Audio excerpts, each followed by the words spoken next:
Swimming pool లో ఒక వ్యక్తి బాప్టిజం శక్తి ఎవరు ఇచ్చారు? ఆ రైట్స్ ఎవరు ఇచ్చారు? వినండి ఎవరికి చెప్పుకుంటావో చెప్పకపోతున్నాడు ఆయన. వినండి సార్. ఆ హోటల్ ఎవరిది?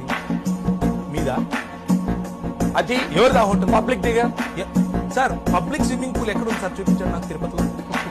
ఏం మాట్లాడుతున్నారు? పబ్లిక్ వీడియో మార్కెట్ సమాధానం మీరు చెప్పాలి. ఇప్పుడు మీరు తీసుకొచ్చారు, మీరే సమాధానం చెప్పాలి. పబ్లిక్ స్విమ్మింగ్ పూల్ ఎక్కడ ఉంది తిరుపతి? అక్కడ పబ్లిక్ సార్, నా ప్రశ్నకు సమాధానం చెప్పండి. మీరు కోటేశ్వర శర్మ గారు, మీరు నన్ను దాటుకొని వెళ్ళలేదు. పబ్లిక్ స్విమ్మింగ్ పూల్ ఎక్కడ ఉంది? ఎవరిది? అది హోటల్ దండి. మీరెళ్ళి హోటల్లో మీరు ఈత కొడితే ఆపుతారా? అలా బాప్టిజం మేడం ధర్మమా? సో మీకు ఇప్పుడు పబ్లిక్ స్విమ్మింగ్ పూల్ సమస్యనా లేకపోతే బాప్టిజం సమస్యనా? రెండింటిలో వద్దు చెప్పండి. ఇంకో విషయం, బాప్టిజం నా ప్రశ్నకు సమాధానం చెప్పి బాప్టిజం సమస్య వినండి. ఇప్పుడు వినండి. బాప్టిజము మీ ఇంట్లో షవర్ కింద కూడా నేను ఇస్తానండి. నాకేమైనా ఇబ్బందా? మీకు ఇబ్బందా? పుచ్చుకునే మీకు ఇబ్బంది లేదు, ఇచ్చే నాకు ఇబ్బంది లేదు. మధ్యలో మీ గోల్ ఏంటి? అంటే